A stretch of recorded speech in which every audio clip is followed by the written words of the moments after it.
નમસ્કાર દર્શક મિત્રો, હું છું રૂપલ વણિચિયા. સંપૂર્ણ ન્યૂઝમાં આપનું સ્વાગત છે.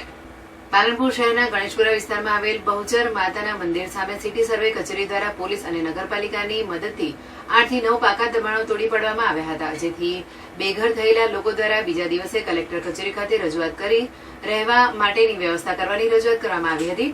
પાલનપુર ગણેશપુરા વિસ્તાર બહુચર માતાના મંદિર સામે દબાણમાં આવેલા 8 થી 9 મકાનો સિટી સર્વે કચેરી દ્વારા જેસીબી મશીનથી તોડી પાડવામાં આવ્યા છે અને રસ્તો ખુલ્લો કરવામાં આવ્યો છે, જેના પગલે મકાનોમાં રહેતા પરિવારો બેઘર થઈ ગયા હતા અને તમામ રહીશોએ બીજા દિવસે બુધવારે પાલનપુર કલેક્ટર કચેરી ખાતે આવી જિલ્લા કલેક્ટર સમક્ષ રજૂઆત કરી હતી કે અમને રહેવા માટેની વ્યવસ્થા કરી આપવામાં આવે, જેથી કલેક્ટર દ્વારા પણ હકારાત્મક જવાબ આપવામાં આવ્યો હોવાનું જણાવ્યું હતું.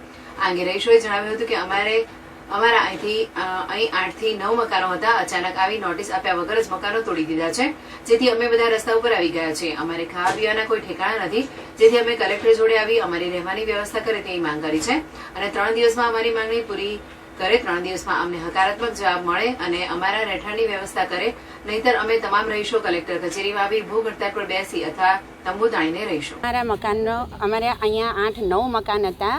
અચાનક જ જીસીબી આવી, અમને કોઈ ઓર્ડર આપ્યો નથી. ઓર્ડર આપ્યો અમને કોઈ નોટિસ આપ્યા વગર મકાનો અમારા તાત્કાલિકમાં પાડી દીધા છે. અમે બધા રસ્તા ઉપર આવી ગયા. અમારે ખાવા પીવાના કોઈ ઠેકાણા નથી.